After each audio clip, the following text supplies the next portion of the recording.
Pourquoi je suis expert comptable ? Dans cette nouvelle saison, notre podcast explore les chemins de vie des acteurs de l'expertise comptable, leur parcours inspirant, leurs études, leur expérience, leurs défis et ce qui les anime au quotidien. Je suis Florian Dufour, l'hôte de ce podcast, et je vous invite à découvrir ensemble ces histoires uniques qui donnent tout son sens à ce métier. Bonjour Sandrine. Bonjour Florian. Je suis ravi de pouvoir faire cette présentation avec toi pour qu'on Également. on regarde ton niveau professionnel, ton parcours et qu'est-ce qui t'a donné envie d'être expert comptable. Parfait. Mais avant de rentrer dans le sujet, moi j'ai utilisé ChatGPT un peu pour voir comment il te décrit. Ah, Donc, tu vas me dire s'il n'a pas dit de bêtises. j'existe sur ChatGPT? Oui. Oui. Fantastique. Alors, il me dit Sandrine, expert comptable et commissaire aux comptes, associée fondatrice du cabinet 3ECS Conseil et du cabinet MyFinPlace Audit Expertise. Ancienne directrice administrative financière dans l'industrie pharmaceutique et chef de mission audit, elle fut élue au Conseil régional Paris-Île-de-France et président de la section IFEC Paris-Île-de-France. Il en sait des choses, ChatGPT. Il a rien oublié ? Écoute, il a dit l'essentiel, ou presque l'essentiel. En tout cas, c'est la face connue. Eh ben nous, on va aller un peu plus loin. Ce podcast est propulsé par Penny Lane, la plateforme tout en un qui révolutionne le quotidien des experts comptables. Imaginez, plus de saisies manuelles fastidieuses, une collaboration fluide avec vos clients et toute votre production comptable centralisée sur une seule interface intelligente. Le résultat ? Un gain de temps considérable pour développer vos missions de conseil. Plus de 3500 cabinets ont déjà fait le grand saut vers plus de productivité. Rejoignez le mouvement sur pennylane.com. Donc on voudrait repartir sur ton passé et je voudrais savoir à quel moment de ta vie, toi, tu t'es dit c'est ce métier d'expert comptable que j'ai envie d'exercer. Eh bien, en fait, je me le suis pas dit tout de suite, pour tout te dire. Comment je suis arrivée sur ce métier-là? Peut-être déjà par appétence sur les matières scientifiques. Tu vois, moi déjà, ne serait-ce que très tôt dans mon parcours scolaire, j'avais très largement une facette scientifique, plus que littéraire d'ailleurs. J'aimais les maths, j'excellais en maths et je crois que les maths ont construit aussi celle que j'allais devenir. Tu vois, il y a ce côté un peu rigueur, terre à terre, le fait d'être rassuré par les chiffres. Enfin, les chiffres ont vraiment une connotation particulière dans ma construction. Et du coup, j'ai choisi une filière. Moi, j'ai d'abord choisi une filière école de commerce. D'accord. Donc, un peu général au départ. Bac S avant peut-être ? Ouais, non, bac B. Moi, j'ai fait un bac B. D'accord. Curieusement, tu vois, alors que j'étais plutôt très scientifique, j'aurais pu faire un bac S. D'ailleurs, à l'époque, moi, c'était plutôt C ou D. Mais comme je voulais une école de commerce, je m'étais dit, il faut que j'apprenne un peu l'économie. C'est pas ce que je préférais pour autant, mais bon. J'ai fait un bac B, économie. Je suis rentrée en école de commerce. Je suis sortie, alors en école de commerce, tronc commun, et puis tu choisis, tu sais, finance, contrôle de gestion. Moi, à l'époque, c'était finance, contrôle de gestion, marketing ou plutôt informatique. Donc, rassurée par les chiffres, moi, j'ai choisi le contrôle de gestion et la finance de marché. Et finalement, j'avais plutôt envie d'être en entreprise qu'en cabinet. D'accord. Je suis sortie d'école de commerce et je me trouvais trop jeune pour aller tout de suite bosser. Moi, je viens d'une époque où, normalement, on bossait après l'école de commerce. On ne faisait pas forcément un troisième cycle ou autre. Pour autant, comme je me trouvais un peu jeune pour entrer dans le monde du marché, dans le marché du travail, je suis rentrée en MSTCF. D'accord. L'une des premières en équivalence, enfin en alternance, Paris 12. Alors, j'ai eu un super prof qui est très connu, qui est Philippe Barré. Il était très jeune à l'époque. Oui, je voulais te dire, oui, Philippe Barré. Il était encore très jeune. Et c'est un peu là que j'ai découvert le métier d'expertise comptable. D'ailleurs, à travers lui, entre autres. Tu savais pas avant vraiment ce que c'était T'avais pas fait des stages en cabinet ou autre ? Alors, j'avais fait un petit stage en cabinet très rapidement, mais j'avais plutôt choisi des directions financières dans l'industrie du luxe, sur les marchés financiers. Donc, j'avais fait un petit stage vraiment en cabinet et c'est pas ce qui m'intéressait le plus. Donc, si tu veux, c'était plutôt ce monde de l'entreprise qui m'intéressait. Et d'ailleurs, j'ai fait mes armes surtout en cabinet. Ce n'est que plus tard, en fait, que j'ai eu envie d'ouvrir un cabinet, de revenir à mes premières amours, que sont l'expertise ou l'audit. Mais c'est venu finalement assez sur le tard. D'ailleurs, j'ai repris mes études, moi, pour terminer ce DEC, parce que finalement, après cette MSTCF, donc j'étais diplômée, j'ai passé enfin, il restait quelques équivalences, honnêtement, avec la MSTCF, on est plutôt bien lotis pour terminer le DESCF, puisque c'était pas la nouvelle nomination du diplôme. Et je suis rentrée assez rapidement en entreprise. C'était aussi l'intérêt de l'alternance. Déjà très tôt, l'alternance nous montrait que ça nous mettait un pied dans le monde du travail. Donc cette alternance, je l'ai fait à la fois. J'avais démarré par un cabinet et ensuite je suis rentrée dans une soft commodities qui m'a mis le pied à l'étrier et j'ai démarré dans le monde du travail comme ça. C'était quoi les raisons qui t'ont poussé à choisir cette filière-là? Tu me parlais de la comptabilité, l'amour, des chiffres, mais... Alors, qu'est-ce qui m'a amené finalement même à ce diplôme? Moi, j'avais découvert la fonction de contrôleur de gestion. Pour moi, ça donnait sens ce poste de contrôleur de gestion parce que finalement, c'était un peu celui qui est le garant de la stratégie financière. Tu vois, on pose la stratégie, on pose le budget, et puis c'est celui qui est tout le temps la vigie un peu. En observation sur les écarts que la société peut prendre. Et puis quand il y avait des écarts, on analysait, on allait remettre en place la stratégie pour re-rentrer dans vraiment la lignée de l'objectif que la société s'est fixé. Donc pour moi, c'était plus ce poste qui m'intéressait pour ce côté un peu vigie, pour celui qui garantit en fait la bonne exécution de la stratégie financière. Et j'ai pris conscience lors d'un stage, d'ailleurs, un stage dans l'industrie de luxe, dans une grosse direction financière. Je suis tombée sur un contrôleur de gestion qui était extraordinaire, c'était une femme d'ailleurs, qui venait d'un gros cabinet, donc avait une formation expert comptable. Et je pense que j'ai allié sa compétence et son côté,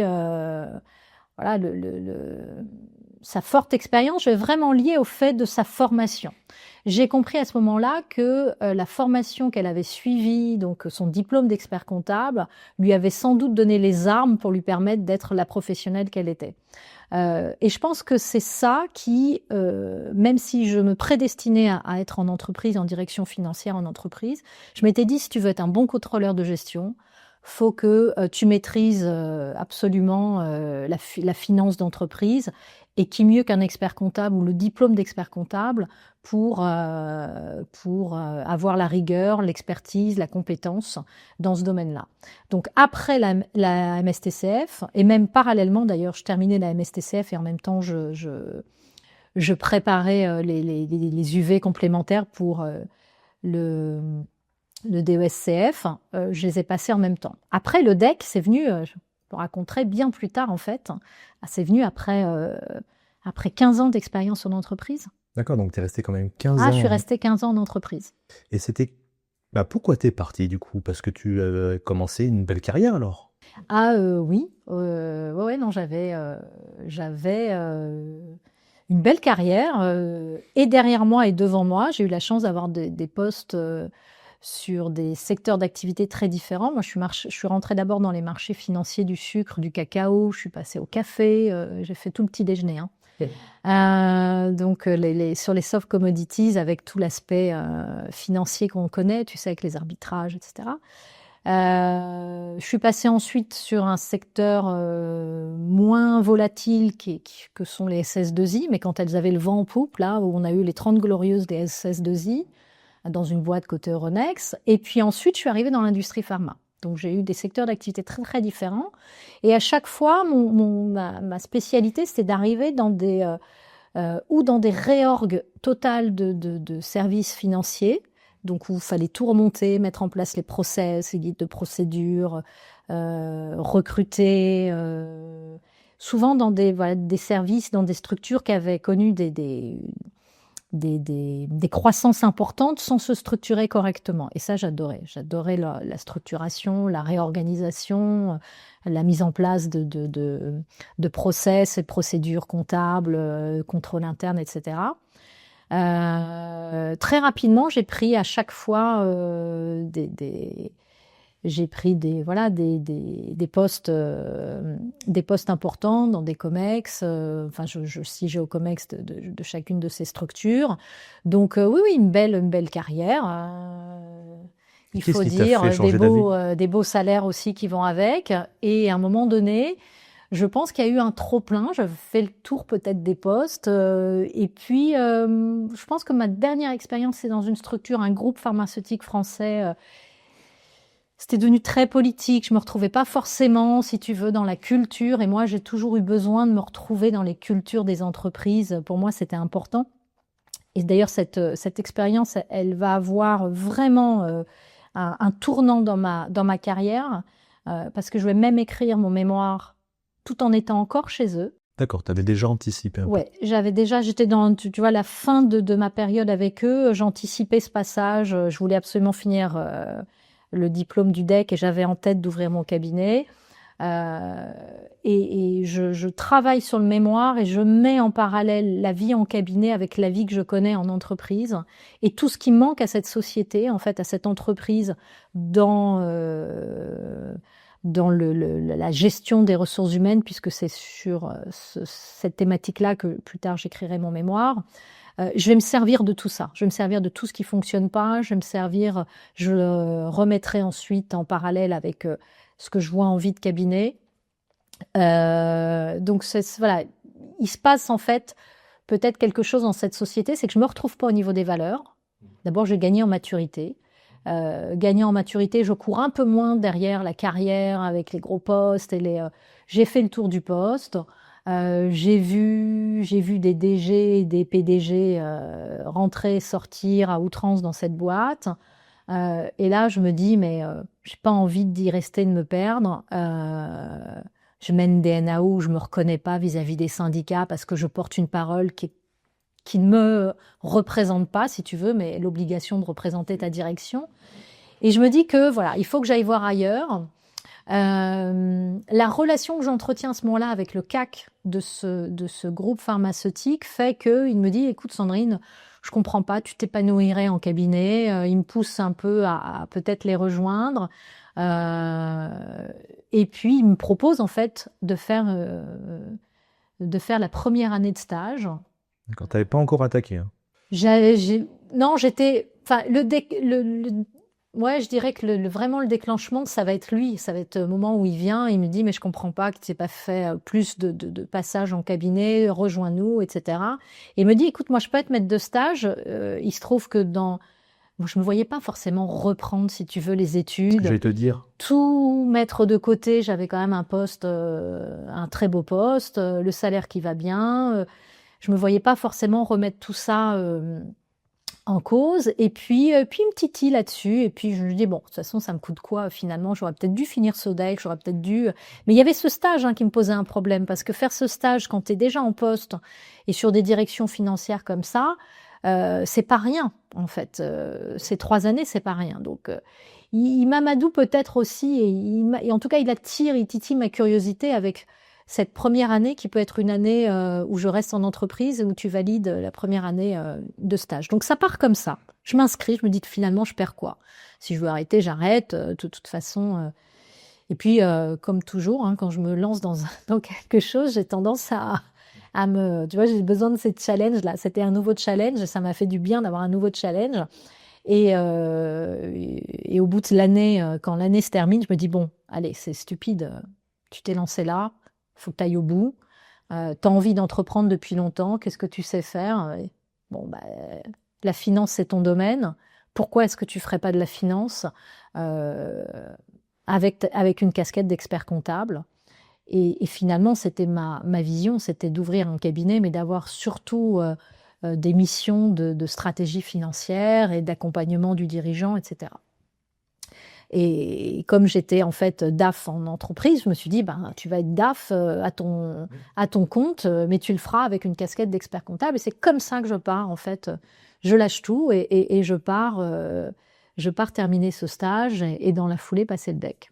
Raconte-nous un petit peu cette partie de stage. Quels ont été les principaux défis que tu as eus en matière académique, personnelle et je m'en vais de mes postes assez conséquents vers du commissariat aux comptes?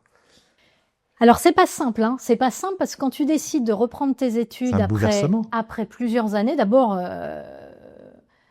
t'es plus dans la mécanique d'apprentissage.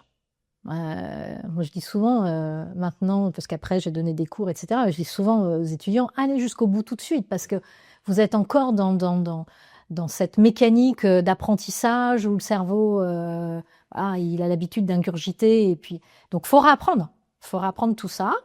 En plus, ma vie personnelle a quand même bien changé par rapport au statut d'étudiante. Hein. Je suis mariée, j'ai déjà 2 enfants.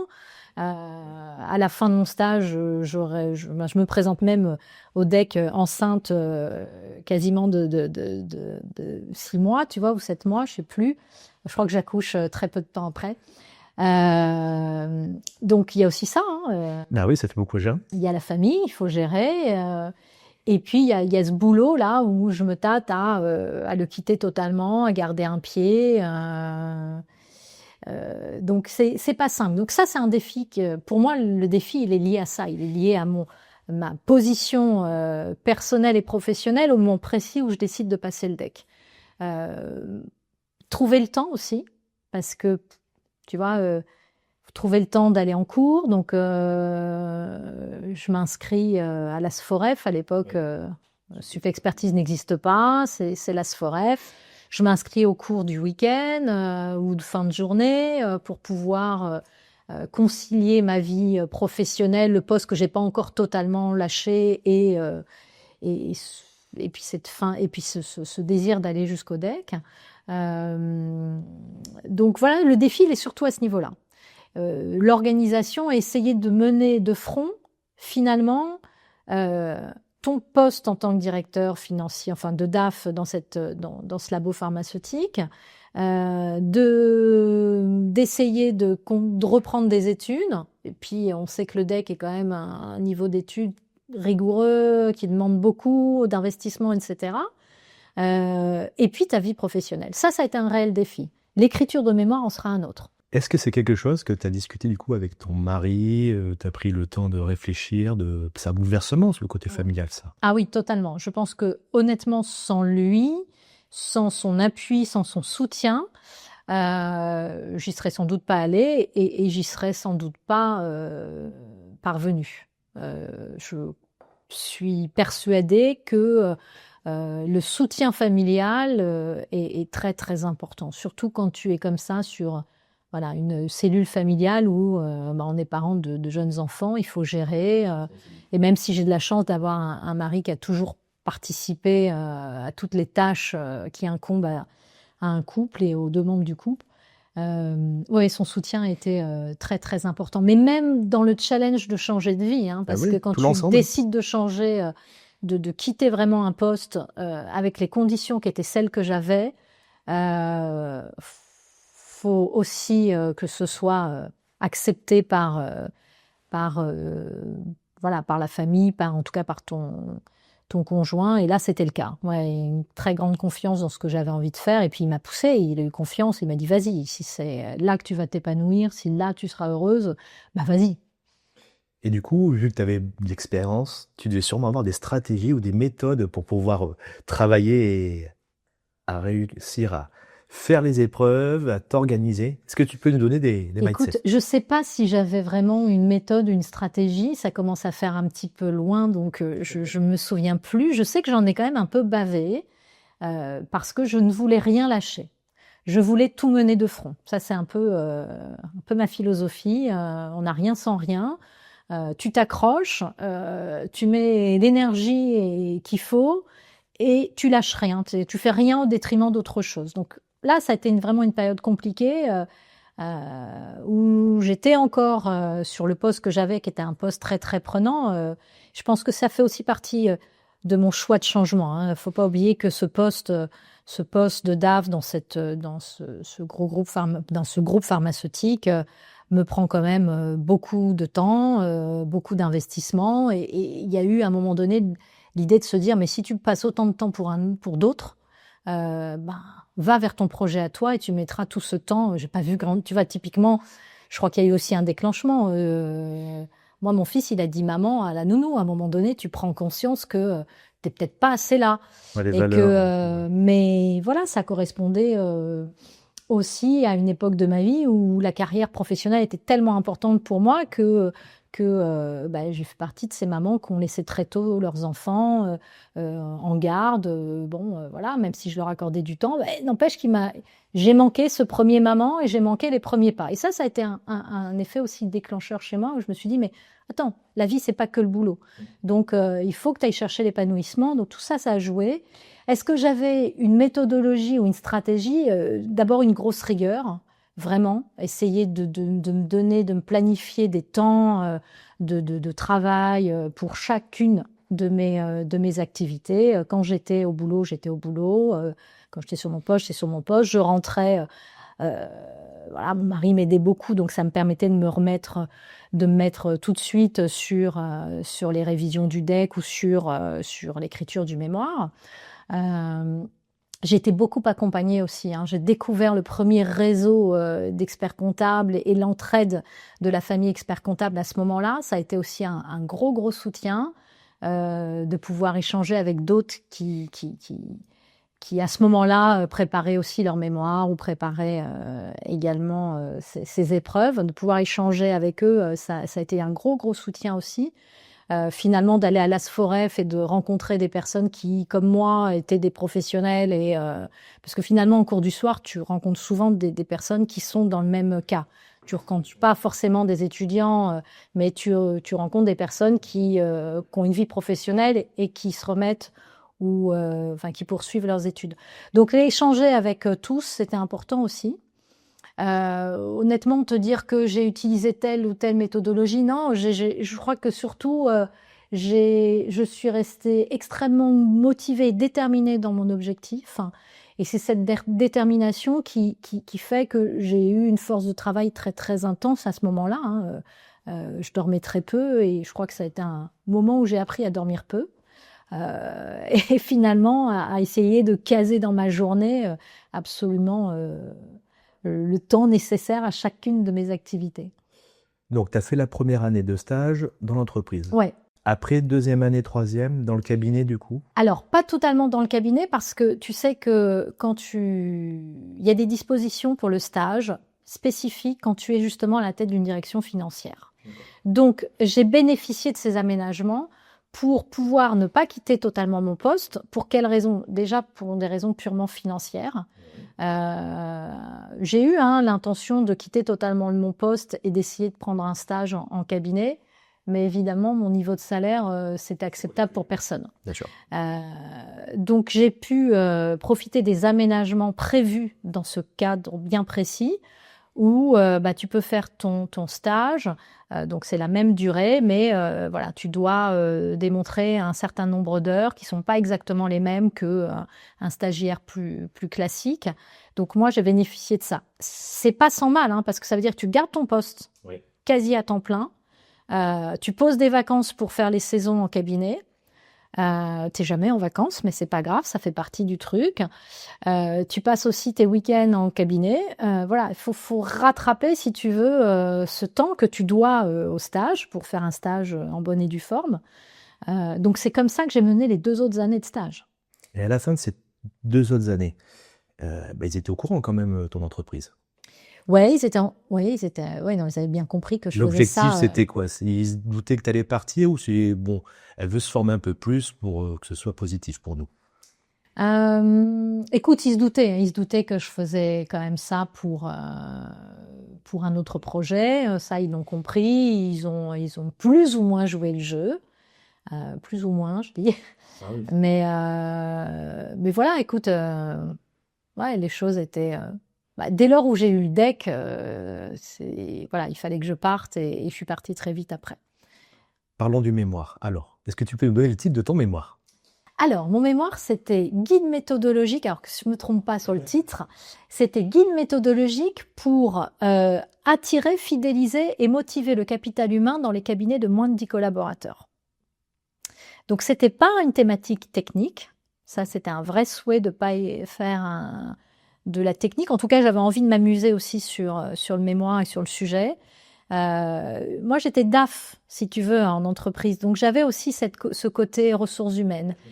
Et j'écris ce mémoire au moment où je rentre dans un cabinet.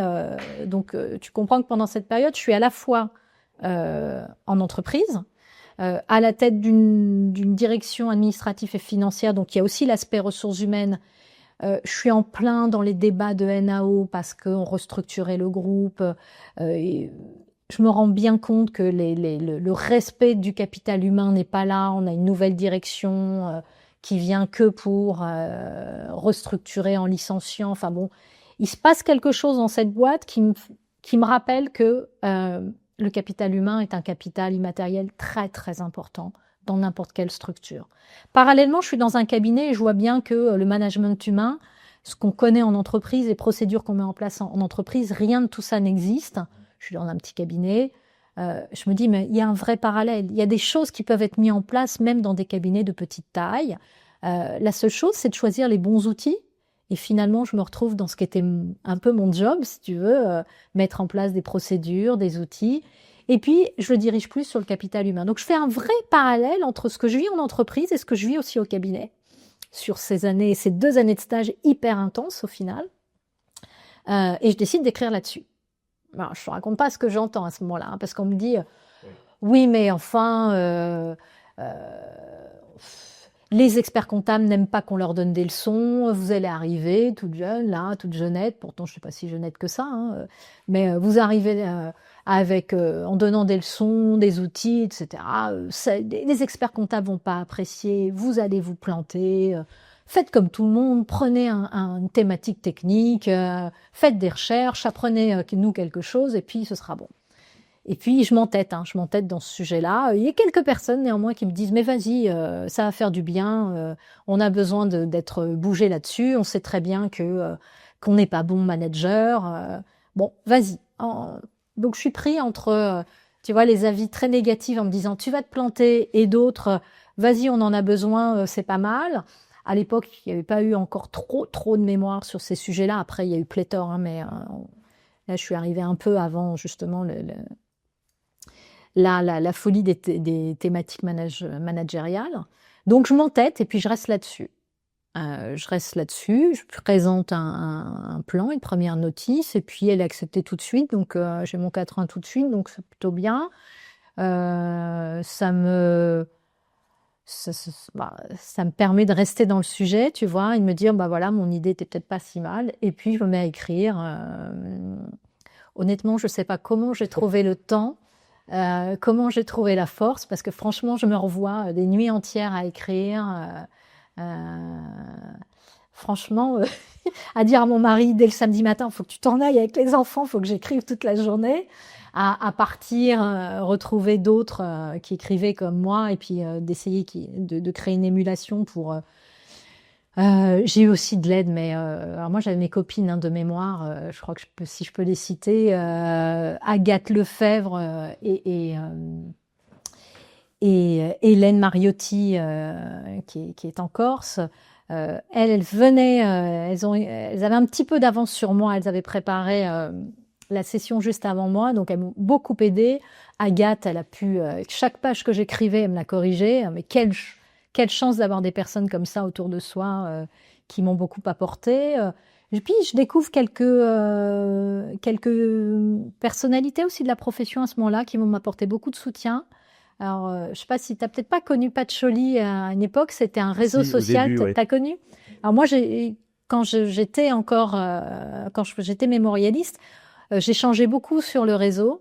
C'est comme ça que j'ai connu Fabrice Evrard, que j'ai connu d'ailleurs Hélène et Agathe. Et c'est en échangeant comme ça beaucoup que on a été un peu interpellés par quelques personnalités des syndicats de la profession, qui ont été plutôt bienveillantes, tu vois, qui nous ont aidés, qui nous ont encouragés dans cette écriture.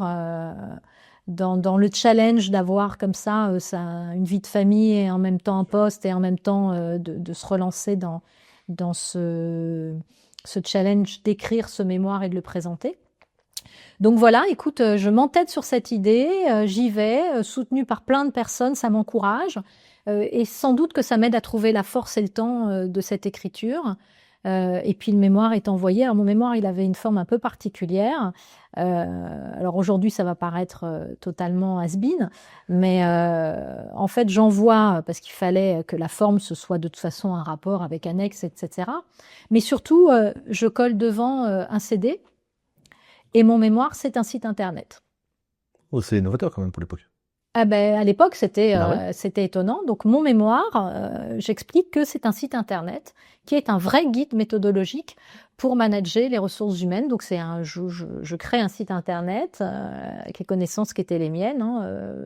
Et à l'époque, c'était pas super développé, mais bon, j'arrive à mener ce site à développer ce site internet avec plein de fiches outils, avec voilà, toutes des tableaux de toutes sortes pour des questionnaires, pour vraiment structurer son management humain, ses procédures internes, comment mettre en place une stratégie de cabinet, comment est-ce qu'on embarque tout le monde et on donne envie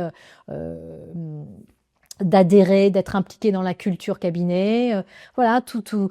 On parle de GPEG, on parle voilà, gestion des compétences, et puis surtout l'adéquation entre les besoins du cabinet avec l'envie de chaque collaborateur d'évoluer.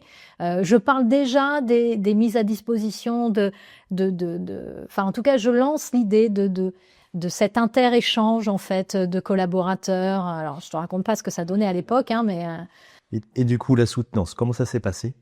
ben, la soutenance plutôt bien, en fait. Évidemment, je crevais de trouille comme beaucoup qui présentent la soutenance et le mémoire. Ça se passe très bien. Je sens que j'ai en face de moi des personnes qui aiment la thématique sur laquelle je suis, qui déjà me font plein de remarques enfin, très gentilles, tu vois, et même sont très étonnés de la présentation que j'ai pu donner, trouvent ça fantastique, le site, etc. Et j'obtiens une très très bonne note. Et ça, pour moi, c'est une très belle victoire, hein. J'obtiens 17,5 à la soutenance. J'obtiens le prix du meilleur mémoire de ma promo, si tu veux. Et voilà, donc d'ailleurs, c'est comme ça que je rentre dans mes premières commissions au Conseil supérieur, puisqu'à l'époque, le président Zorniotti donc, me donne ce prix.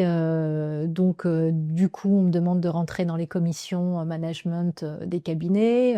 Voilà, et je prends goût là à ça. Et puis surtout, ça donne une résonance à tout le travail que j'ai fourni. Ça donne une résonance aussi à ce mémoire, hein, qui se voulait pratique. Et puis surtout, j'ai bien fait d'écrire, même sur un sujet qui, pour certains, était un sujet casse-gueule. Il se trouve que pour moi, il n'a pas été casse-gueule. Au contraire, il a été la possibilité de m'exprimer vraiment sur ces sujets RH qui me plaisaient beaucoup. L'humain, tu vois, je parlais des chiffres. J'ai commencé par parler des chiffres, mais très rapidement, l'humain a pris beaucoup de place dans mes relations. D'abord parce que j'ai eu à gérer des grosses équipes, hein, dans mes postes précédents. Mais le côté humain a pris beaucoup d'importance dans mon parcours. Donc écrire sur les ressources humaines et de lâcher un peu les chiffres justement et la technique, c'était voilà, c'était un beau challenge. J'ai beaucoup aimé, même si ça m'a demandé beaucoup de temps, beaucoup d'investissement, beaucoup d'efforts personnels. Mais au final, voilà, je m'en sortais plutôt bien, et puis très très heureuse que ça a été si bien reconnu. Est-ce que tu peux nous parler des 2 épreuves écrites? Comment ça s'est passé? Les 2 épreuves écrites. Écoute, ça s'est plutôt bien passé parce que moi j'ai tout eu du premier coup, donc heureusement, tu vois, ça m'a permis de pas avoir à représenter et à rajouter une année à tout ça. Beaucoup de travail, hein, franchement beaucoup de travail. Moi, je trouvais que les formations à l'ASFOREF, hein, j'ai fait tous les stages de préparation aux épreuves, etc., étaient des formations de très grande qualité. D'abord parce qu'on a des professionnels, hein, qui nous forcent à ça, qui nous forment, ceux qui deviendront mes confrères après, c'était chouette. Mais bien préparés, et voilà, et on peut y arriver, hein. Voilà, il faut s'accrocher en fait. En s'accrochant, on finit par arriver Moi, je me souviens de cette arrivée là dans le centre des examens. Bon, on a tous connu ça avec les valises de doc alors que les ascenseurs fonctionnent pas, et t'es dans les marches voilà, t'as tous les âges en plus, c'est ça qui est fantastique. T'as les très jeunes là qui arrivent, qui ont tout fait dans la foulée, qui sont très jeunes, et puis t'en as qui ont beaucoup plus d'expérience et de bouteilles et qui arrivent comme ça sur la fin. Moi, j'étais un peu de middle. Tu disais que tu étais enceinte aussi quand tu as passé. J'étais enceinte. Et tu t'es pas dit, c'est quand même beaucoup là. Ça fait beaucoup de vous. Je suis enceinte, j'ai des enfants, il y a un gros poste, je suis le même. Ouais, mais moi, ça m'a jamais fait peur, tout ça, tu vois. Parce que tu l'as passé rapidement, je crois en 1 ou 2 ans quand même. T'as pas traîné. Ouais, non, moi, j'ai eu le deck du premier coup. J'ai eu le deck du premier coup, donc du coup, ça a été, enfin, les épreuves du premier coup, évidemment, les 3 ans de stage. Alors, j'ai même dû prolonger un petit peu le stage, pour tout te dire. J'ai dû présenter. Alors, en fait, j'étais enceinte pendant le stage. Maintenant que tu vois, j'étais enceinte pendant le stage parce que mon stage a été prolongé de 6 mois. D'accord, ouais. Parce que c'est mon 3e enfant et qu'il a fallu que je sois allaitée au fin du 6e mois. Donc du coup, l'arrêt, si tu veux, lié à la grossesse fait que le service des stages m'ont dit, bon, bah, vous pouvez pas vous présenter aux dernières formations, donc il faut qu'on prolonge. Donc il y a eu une prolongation. Donc, ce qui veut dire que quand je me suis présentée, en fait, non, j'avais déjà accouché de ma petite dernière. Et d'ailleurs, c'est pour ça que je me souviens des escaliers, parce que si j'étais enceinte, j'aurais pas eu les escaliers. Oui, t'aurais eu l'ascenseur. J'aurais eu l'ascenseur. Bon, ça y est, t'as ce fameux diplôme. Et quelle est l'opportunité qui s'est ouverte devant toi, une fois que tu as eu ce diplôme? Bah écoute, une fois que j'ai eu ce diplôme, j'ai poursuivi dans mon objectif. Ce diplôme, je l'ai eu pour m'installer. Donc là, le poste, je l'ai lâché. Je me suis même plus posé de questions sur le salaire, etc. Je me suis dit, allez, ça y est, maintenant, tu y vas.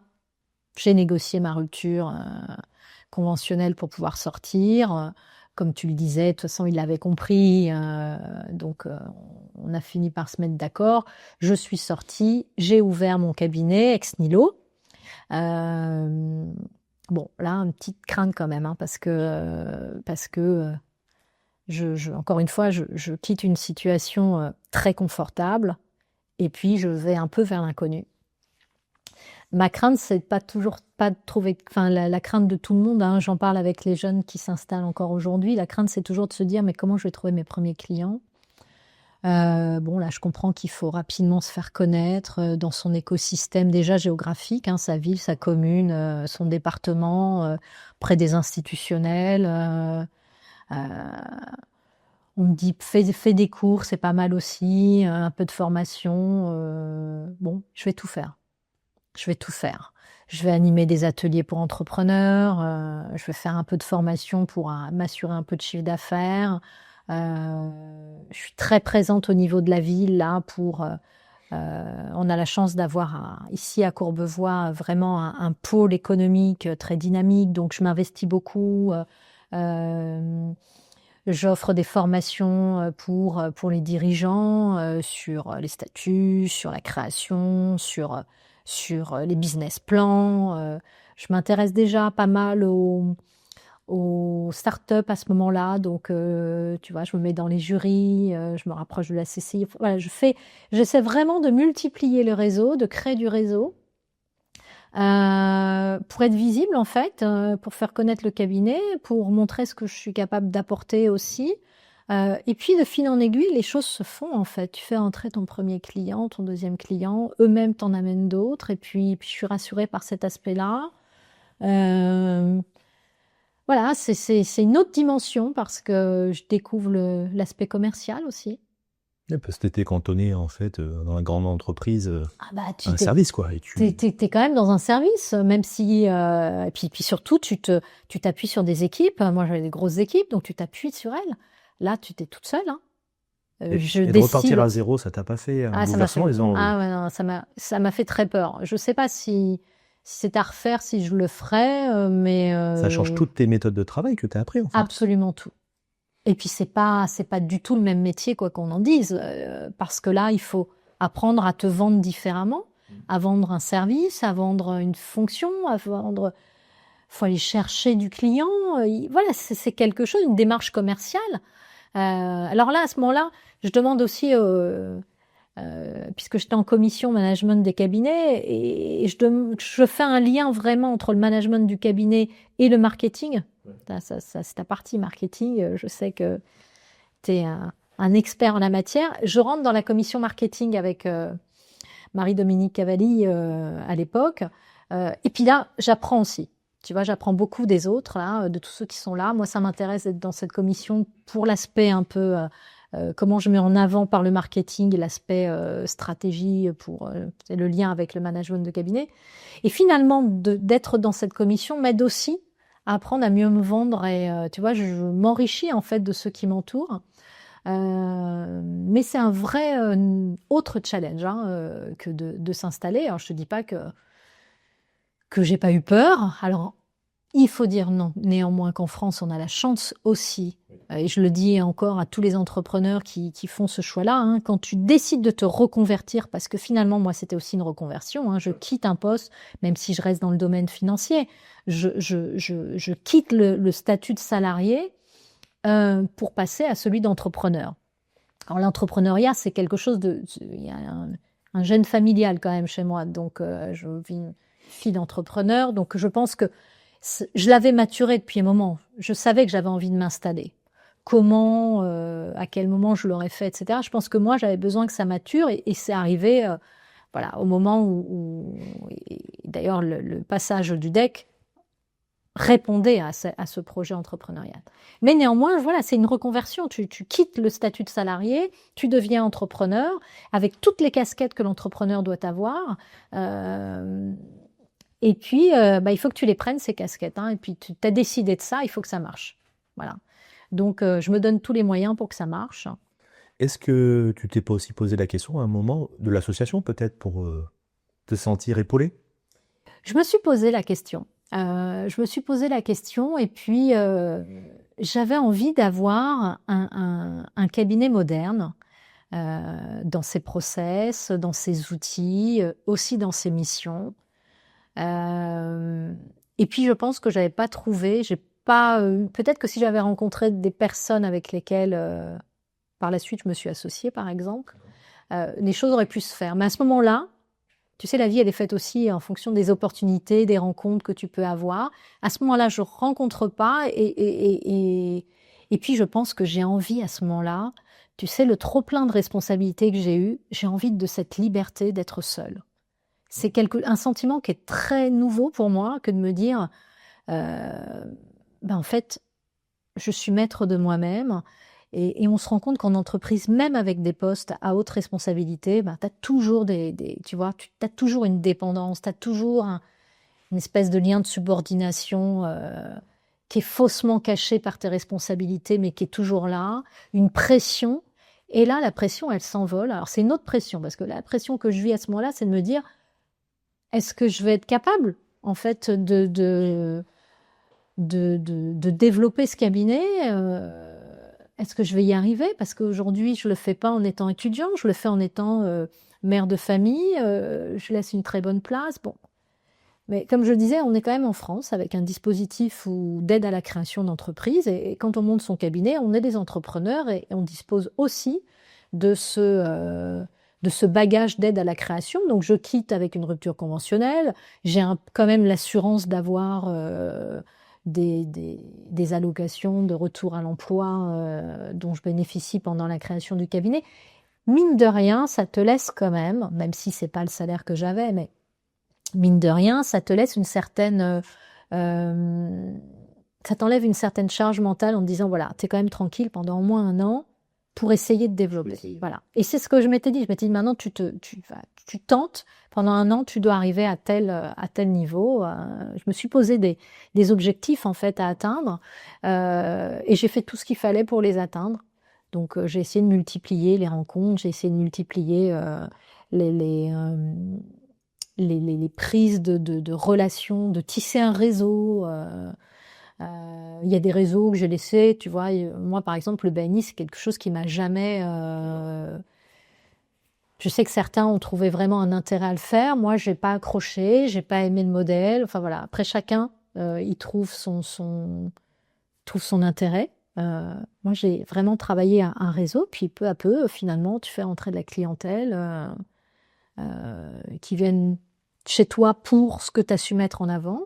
J'ai essayé de mieux roder aussi mon discours, voilà, d'essayer de mieux se vendre. J'ai appris à mieux me vendre, à mieux vendre mes missions. Voilà. Du coup, quelles sont les personnes ou les événements que tu as eus qui t'ont inspiré dans ton parcours, justement, à cette partie-là? Alors, les personnes qui m'ont inspirée, il y en a eu pas mal en fait dans la profession. D'abord, on le disait, le parcours de chacun, il est fait de rencontres. Moi, j'ai eu la chance de croiser beaucoup de belles personnalités, en fait, de personnes très bienveillantes qui m'ont aidée en fait à être là où j'en suis, parce qu'à un moment donné, plus ou moins important a été leur implication, mais elles ont eu, en tout cas, la rencontre a créé quelque chose.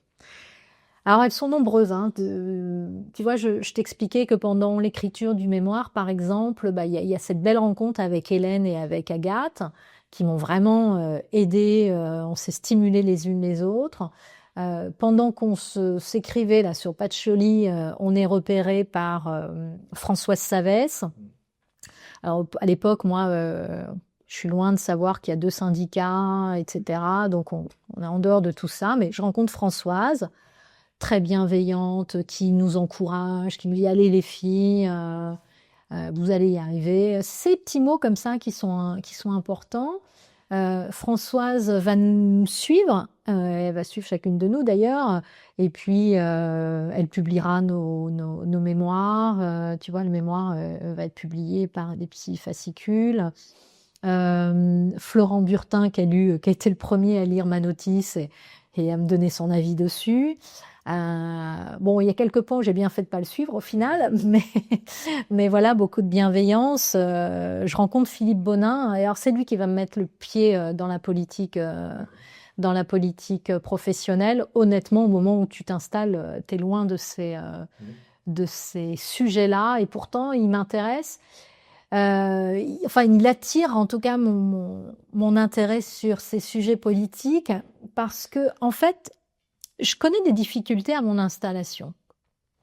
Mais les difficultés que je connais à mon installation sont les suivantes. La première, c'est que je veux éviter d'avoir trop de frais, donc je prends pas de bureau tout de suite. Et je lance l'idée d'un espace de coworking spécifique aux experts comptables. Alors, je te raconte pas ce que je me suis entendu dire quand je lance ça. Quand on sait que maintenant il y a Lucas, Oui, il y en a. quelques années plus tard, tu vois. Mais je suis ravie parce que j'en ai parlé très tôt et je trouvais que c'était important. Ça pouvait être une aide en tout cas, parce que c'est bien beau. Pendant le diplôme, tu apprends confraternité, etc. On sait qu'elle est là, la confraternité. Mais moi, quand j'ai mon diplôme et que je m'installe, je vois dans confraternité de l'entraide. Et là, j'ai quand même l'impression qu'on est tous très très refermés sur nous-mêmes et qu'il y a peu de liens. Donc j'interpelle, moi je suis un peu comme ça, j'interpelle les institutions. Je rencontre Stéphane Cohen par exemple, qui était président du CRO Paris à l'époque.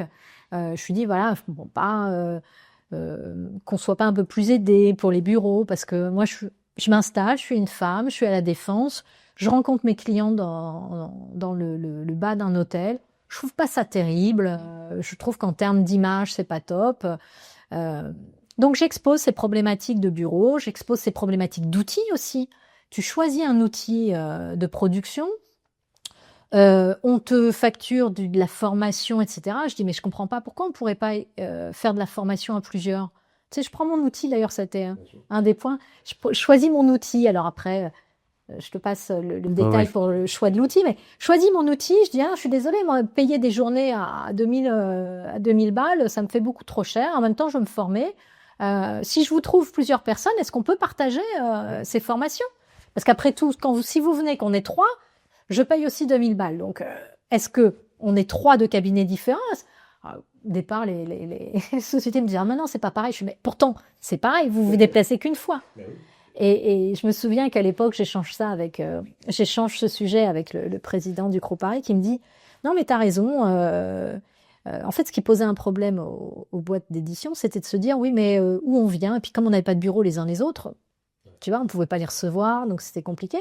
Et là, ça y est, confraternité, l'institution joue son rôle, parce que Stéphane, très gentiment, me dit, Sandrine, tu as raison, bah, tu sais quoi, on te met une salle à disposition et vous allez faire vos formations ensemble, à plusieurs, etc. Et vous allez pouvoir négocier. Et voilà, on fait ça. Donc, je pousse un peu, si tu veux, un peu les institutions pour qu'il y ait une entraide, qu'il y ait une place à ces jeunes experts comptables qui s'installent et pour lesquels, voilà, il y a plein de... Enfin, tout est problématique au préalable. Et donc, j'ai perdu le fil de ta question. Mais... Et la question après, juste derrière, les personnes. Voilà, c'était sur les personnes. C'était de savoir si tu avais une autre personne encore ou quelque chose que tu as... Bon, après, j'ai fait plein de belles rencontres, honnêtement. Tu vois, quand j'ai eu une mémoire, quand j'ai eu le prix du meilleur mémoire, j'ai rencontré Olivier Boucherie, qui m'ont félicité, qui a suivi mon parcours. J'ai rencontré Michel Baudat, justement, dans les commissions à l'ordre. Jean-Pierre Roger, c'était lui qui était président de la commission management des cabinets. D'accord. Et c'est lui qui m'appelle et qui me dit, je veux que tu rentres avec nous dans la commission. Donc il a aussi pas mal compté. C'était une belle rencontre. Et une personne qui a été aussi décisive, peut-être aussi dans le choix du passage du statut salarié à expert comptable, c'est André-Paul Bahuon. André-Paul Bahuon, au moment où je suis diplômée, vraiment se pose la question, là, ça y est, il faut quitter ton poste parce que tu es diplômé, tu l'as fait pour t'installer. Et pour autant, je déborde d'incertitude parce que je laisse une place. Je suis face à un mur, je me dis, ton salaire, il est là. Et tu vas retourner à ça, tu vois. Donc, je peux pas faire n'importe quoi, j'ai des gosses, j'ai un mari qui a une belle situation, voilà, enfin, tous les deux... Mais n'empêche que il y aura un impact. Aujourd'hui, il y a un impact forcément sur notre rythme de vie, etc. Donc, c'est un choix. Est-ce que tu fais pas un choix égoïste, en fait? Tu vois, tout ça, ça me revient, même si j'ai du soutien et que mon mari me dit, voilà, si c'est ce que tu as envie, vas-y. Mais il y a un impact qui est pas des moindres. Je rencontre André-Paul Bahuon, je me souviens, il me dit, écoute, on peut en discuter si tu veux, je vais te raconter plein de parcours que j'ai rencontrés avec mes associés, etc., ceux qui sont restés, ceux qui sont partis. Et il me dit une chose, il me dit d'abord, il faut que tu y réfléchisses parce que il est certain que ta vie ne sera pas la même. Il est certain que tu vas pas retrouver ton salaire tout de suite. Mais tu vas découvrir un métier passionnant. Maintenant, réfléchis bien. C'est quelque chose que tu dois aussi construire avec ceux qui t'entourent. Mais est-ce que tu es prête à ce défi-là? Par contre, si tu es prête à ce défi-là, tu vas découvrir un métier passionnant. J'ai pas compris tout de suite. J'ai pris du recul par rapport à ces paroles et c'est marrant parce qu'on en reparlait il y a pas très longtemps avec André-Paul encore. Et ce choix, maintenant on le sait, je l'opère. Évidemment, ça n'a pas été simple, mais je l'opère et je suis ravie de l'avoir opéré. Et je découvre toute la richesse du métier, je le découvre encore aujourd'hui et je suis ravie de cette... Ça m'a apporté autre chose, si tu veux. Ce métier m'a vraiment apporté autre chose. Justement, quel message tu pourrais adresser aux personnes qui hésitent encore à s'engager dans ce parcours qui est quand même exigeant, mais qui t'offre des belles opportunités? Alors, le message que je pourrais leur transmettre, c'est d'abord que ce métier d'expert comptable, c'est un métier qui a vraiment du sens. Tu apportes quelque chose, tu construis quelque chose. Tu aides aussi, en fait, au travers parce que nos clients, c'est le cœur de l'économie française, ce sont les entreprises. Tu es le premier partenaire, c'est ce partenaire qui va aider à leur croissance, qui va les accompagner. Et en plus, cet accompagnement, il peut prendre différentes facettes. Certains d'entre nous sont très orientés conseil, mission de DAF externalisée, stratégie, structuration. D'autres sont plus dans la partie présentation des comptes, analyse de la data, etc. Donc, d'abord, c'est un métier qui est riche par ses missions. Et ça, il faut aussi accepter de voir ce métier avec toutes ses facettes. Il n'y a pas une façon de faire le métier. Certes, il y a des missions traditionnelles, mais il y a aussi toutes les autres. Et puis, il y en a qui vont mixer. le type de mission. Ce qui veut dire qu'en fait, il y a autant de manières de mener ce métier que quasiment de professionnels, de taille de structure. Et ça, c'est là que vient toute la richesse de ce métier-là. C'est aussi un métier qui nous permet de rencontrer des personnalités très différentes. Ces chefs d'entreprise, ils sont tous différents. Ils ont tous des histoires différentes. Ils viennent avec des idées, des projets qui sont passionnants. Voilà, moi, je m'amuse avec chacun en fait, voilà, j'ai un intérêt pour chacun de mes clients, pour tout ce qu'ils sont capables de m'apporter aussi, parce qu'ils m'enrichissent. Alors, il y a du donnant-donnant, finalement, je m'enrichis de leur savoir, de leur expertise, de leur connaissance dans un domaine, et en même temps, je me sens utile. Et ça, c'est vraiment chez moi la colonne vertébrale de la réussite presque. En fait, la réussite, est-ce qu'elle est seulement financière? Est-ce qu'elle est... Pour moi, c'est de donner du sens aussi à ses actions, c'est de s'épanouir dans ce que l'on fait. Et j'ai apprécié ça dans le métier que je fais. Alors, c'est pas toujours facile, hein, surtout quand on décide de se lancer seul. Il y a des moments de doute, il y a des moments où on a peur. Moi, le moment où j'ai eu peur, c'est quand j'ai perdu mon premier client.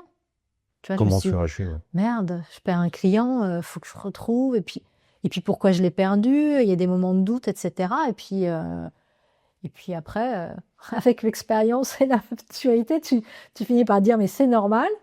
Et puis parfois c'est même bien d'en perdre certains. Puis il y en a même que tu pousses à sortir parce qu'ils correspondent pas exactement à ce que tu pensais au préalable. Bon. Mais voilà, il y a une richesse. Donc faites-vous confiance, allez-y, vivez surtout le métier comme vous entendez le vivre.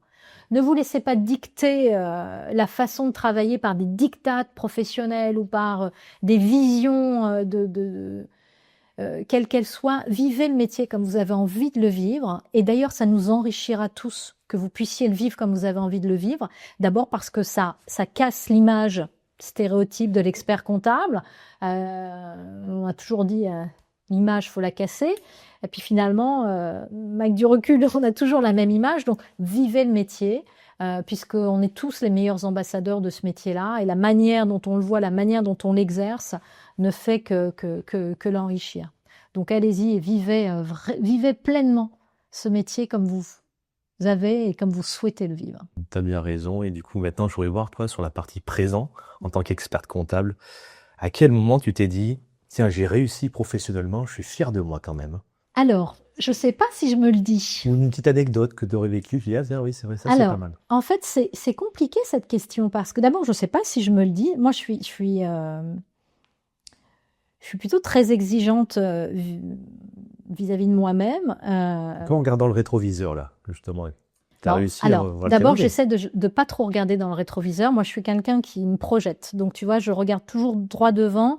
J'aime pas beaucoup regarder derrière, même si des fois, ça fait du bien aussi. Tu as raison, hein, parce que des fois, tu dis... Bon, et là, tu vois, tu m'obliges à regarder derrière, parce que tu vois, tu m'as ramené à une époque sur laquelle je reviens pas forcément, le parcours que j'ai pu opérer. Moi, je suis plutôt quelqu'un qui se projette et qui essaie de voir aller de l'avant. C'est pas de la fausse humilité, mais je pense que je me suis jamais dit c'est bien, t'as réussi. En revanche, c'est quoi la réussite? En fait, la vraie question, c'est quoi la réussite? Est-ce que c'est d'avoir un bon salaire? Est-ce que c'est de vivre à un niveau particulier? Est-ce que c'est d'avoir une grande maison? Est-ce que c'est de vivre une passion? Est-ce que, voilà, dans son métier ou autre? Est-ce que c'est s'épanouir? Est-ce que c'est trouver un équilibre?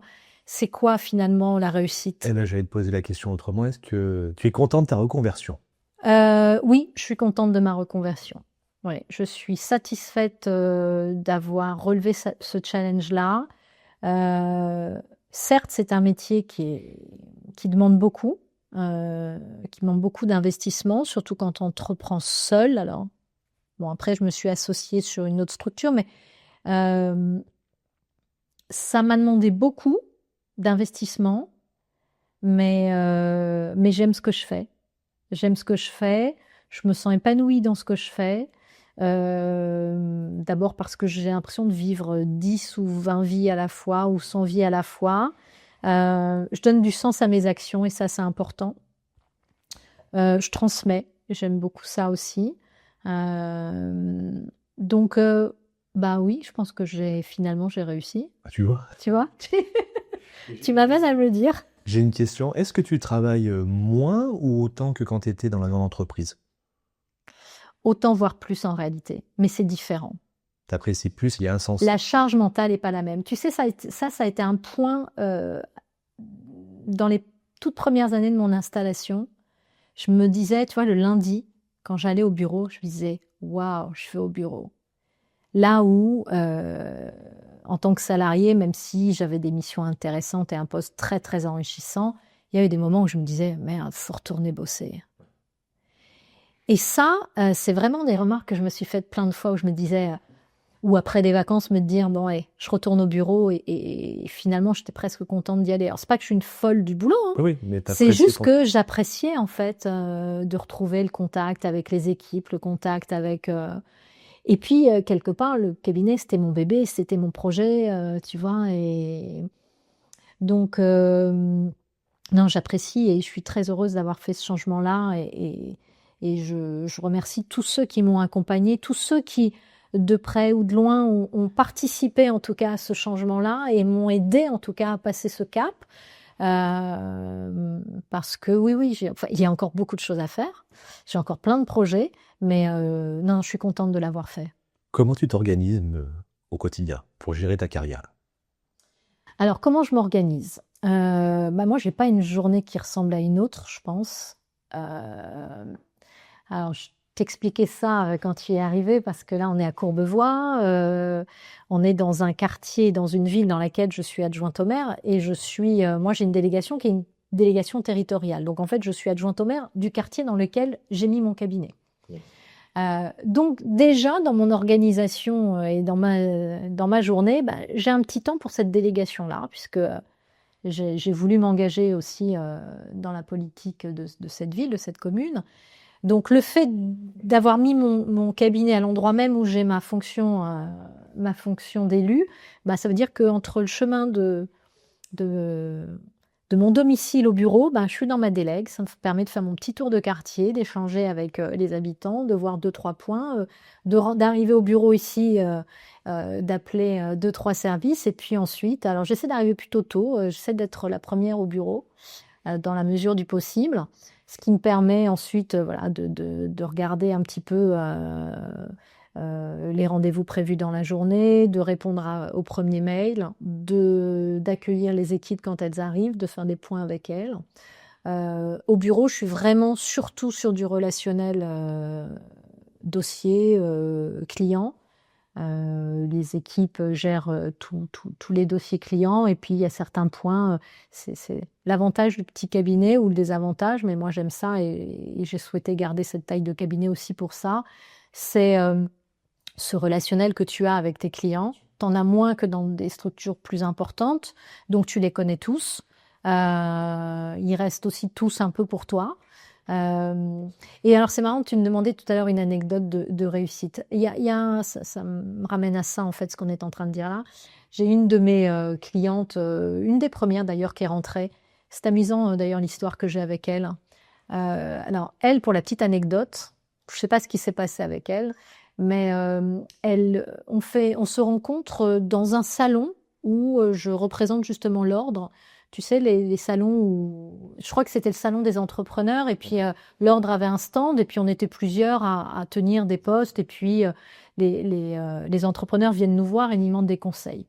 Alors, va savoir pourquoi. Elle décide, elle va, je me souviens, à cet accueil, et elle demande à l'hôtesse de me voir moi, et seulement moi.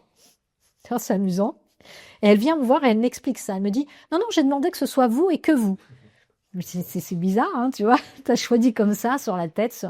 Bon, bref, cet échange se passe bien. Et puis, elle avait ouvert son cabinet, sa boîte, elle voulait être suivie. Et puis, elle revient me voir quelques semaines plus tard. Et puis, bref, elle rentrera au cabinet parmi mes premières clientes.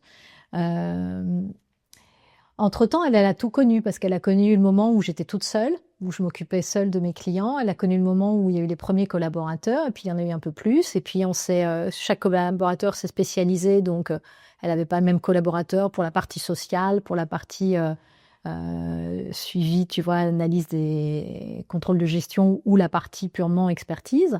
Donc elle a connu toutes ces phases, et puis elle me faisait une réflexion il y a de ça 1 an ou 2 en me disant ouais, mais quand même je trouve que on a moins de relations et c'est gênant. Et alors on fait je lui fais son point bilan, et puis sur un point très spécifique qui est un point d'attention sur sa croissance, je passe un petit moment, je lui explique. Alors moi, je suis beaucoup dans la pédagogie, j'aime bien ça, tu vois, c'est mon côté un peu... C'est pour ça que j'ai aimé la formation, je pense. Ça, c'est quelque chose que j'ai découvert avec le métier, pour le coup. J'ai ce côté-là très pédagogique, à lui expliquer, à lui donner vraiment des visions pour l'avenir, etc. Bon, bref, elle repart, et puis elle m'envoie un très joli message derrière, en me disant « J'ai retrouvé la grande Sandrine ». Alors, je ne sais plus si elle me le sort comme ça, mais c'était un gentil message en me disant « Mais finalement, je sais pourquoi je vous ai choisi ce jour-là, même si c'était une pure intuition. » Elle me dit « Je me sens grandie à chaque fois que j'échange avec vous. » Et ça, finalement, tu vois, ça donne du sens à notre relation et à nos métiers. Bah, si on aide à faire grandir un chef d'entreprise et finalement, en le faisant grandir, on fait grandir sa vision, sa perception, et on fait grandir l'entreprise, mais ça y est, quoi, ma réussite, elle est là. Bah, Elle est aussi là. On discute, c'est là qu'on l'apprend. Attends, je vais te poser une question assez difficile que je pose à chaque fois. C'est pour toi, c'est quoi l'archétype de l'expert comptable aujourd'hui, avec ta vision? Ah, mais moi, il n'y a pas d'archétype de l'expert comptable. Et il ne faut pas qu'il y en ait un, en fait. Parce que s'il y a un archétype de l'expert comptable, ça veut dire qu'on est dans un moule. Moi, j'ai toujours détesté les moules. J'ai refusé de rentrer dans n'importe quel moule. Je crois d'ailleurs que c'est pour ça que je suis rentrée en politique, à la fois communale, mais aussi dans les institutions professionnelles. Parce que quand tu veux faire bouger les choses, moi j'ai été éduquée comme ça, tu veux faire bouger les choses, eh bien tu prends ton propre bâton de pèlerin et tu participes. Tu veux que les choses changent, tu n'attends pas que les autres changent les choses pour toi. Tu participes au changement et tu essaies de faire partie de cette roue qui avance. C'est ça qui fait très certainement que je m'engage comme ça sur différents sujets, et entre autres pour la profession. Et moi, je veux une profession, et je rêve d'une profession qui soit plurielle, qui soit diverse. Donc il faut surtout pas qu'on s'enferme sur un archétype, sur, tu vois, un modèle que tout le monde aurait, la même manière de fonctionner, la même manière d'être. On est avant tout des personnes très différentes. Pourtant, on fait le même métier, mais on le fait pas forcément de la même manière. Encore une fois, il y a ceux qui sont très axés sur le conseil, d'autres un peu plus sur la mission tradie.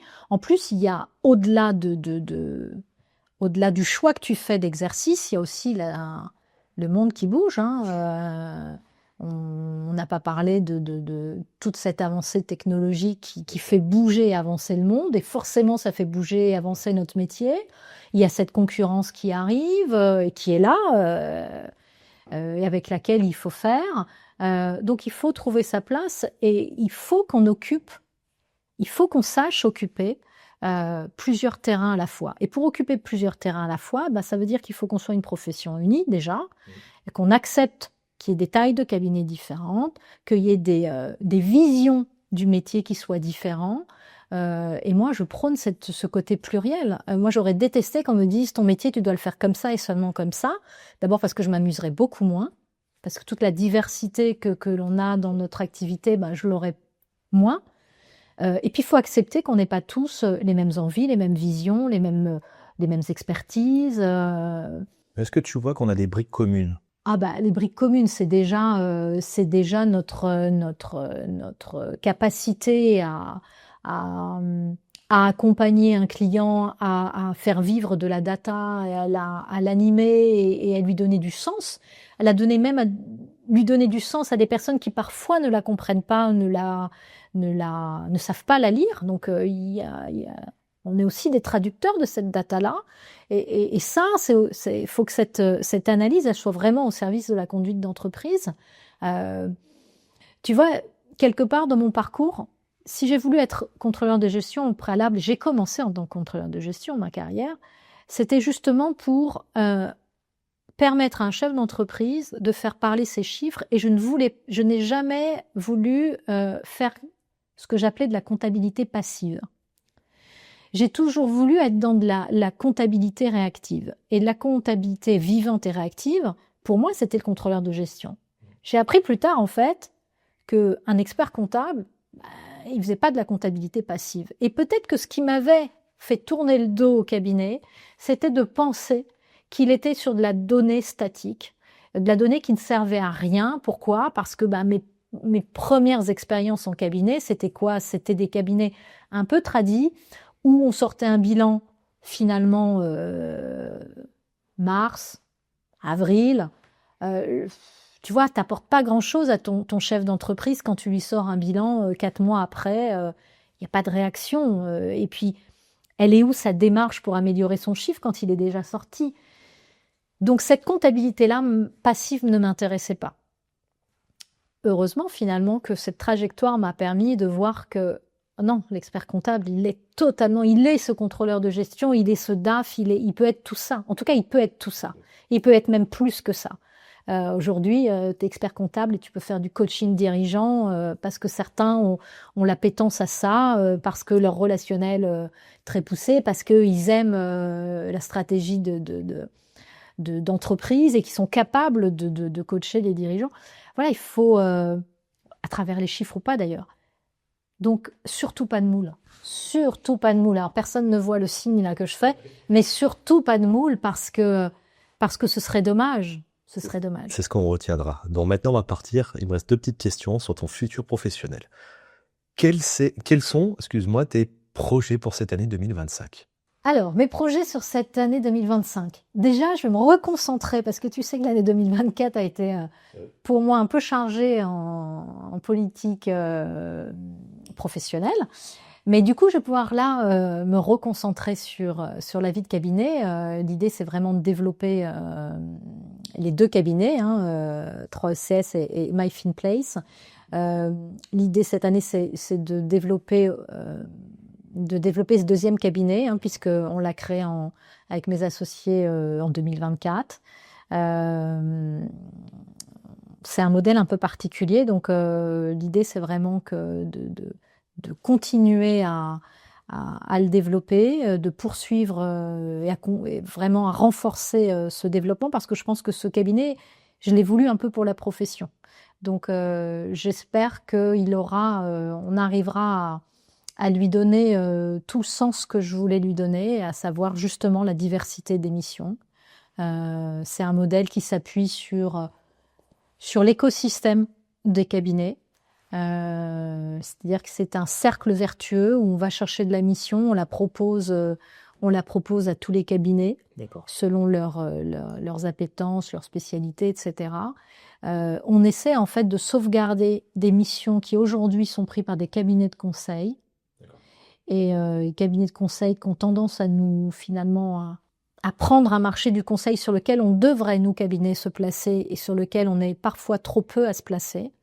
Moi, ma grosse frustration, c'est de voir des missions que je pouvais pas prendre avec 3ECS pour plusieurs raisons, de les voir partir en dehors de la profession.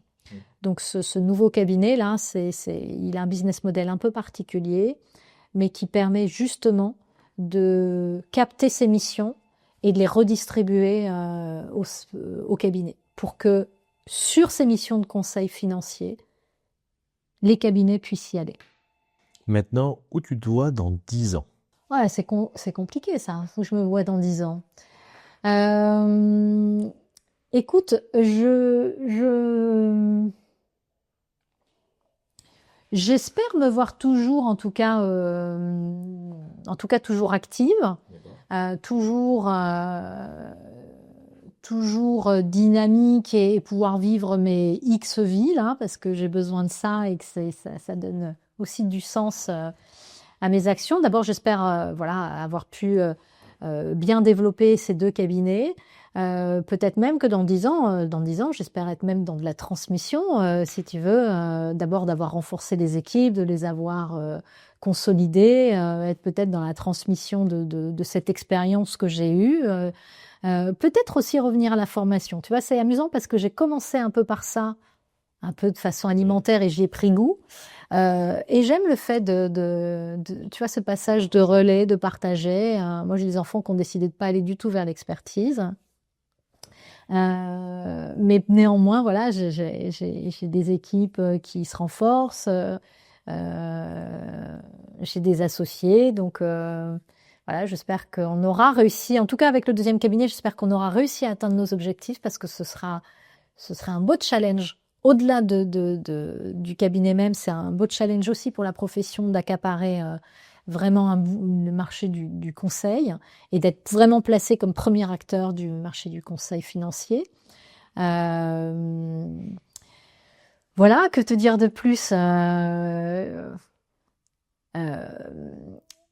tu sais, l'important pour moi, c'est que dans 10 ans, je reste là où mon action a du sens et que je m'amuse toujours autant. Je crois Voilà. que c'est ce qui est le plus important. Avant de finir l'interview, je voudrais te proposer un jeu qui s'appelle Confession intime. L'objectif, c'est qu'on en apprenne plus sur toi. Je vais te poser une question et tu vas me répondre seulement par plus ou moins, d'accord? Ah, ok. Alors, est-ce que tu travailles plus ou moins de 50 heures par semaine? Ah, plus. Est-ce que tu as plus ou moins de 10 amis proches? Proche? Très proche? Très proche. Très proche? Non, j'en ai plus, je pense. Est-ce que tu dors plus ou moins de 8 heures par nuit? Ah non, ça sur moins. Moi, je dors à peine 4 heures. Mais non. Ouais. Hyperactif alors. Ah, mais j'ai pas besoin de beaucoup dormir et ça me va bien. Ah, c'est pas mal, 4 Ouais, heures, je dors 4-5 heures, pas plus. Ouais. Au niveau des congés, est-ce que tu prends plus ou moins de 5 semaines de vacances par an? Non, j'en prends plus. Et est-ce que tu envisages de prendre ta retraite à plus ou moins de 65 ans? Alors, j'espère moins, mais je pense que je serai toujours très active. Eh ben écoute, on te remercie pour ton parcours. Merci à toi. Et puis on te dit au prochain épisode. Merci beaucoup, Florian, pour cet échange. On se retrouve au prochain épisode pour découvrir ensemble une nouvelle aventure, un autre expert comptable qui nous ouvrira les portes de son univers. Alors assurez-vous de vous abonner pour ne rien rater. Et il ne me reste plus qu'à vous dire à bientôt pour plus d'inspiration et récits captivants sur le podcast Pourquoi je suis expert comptable.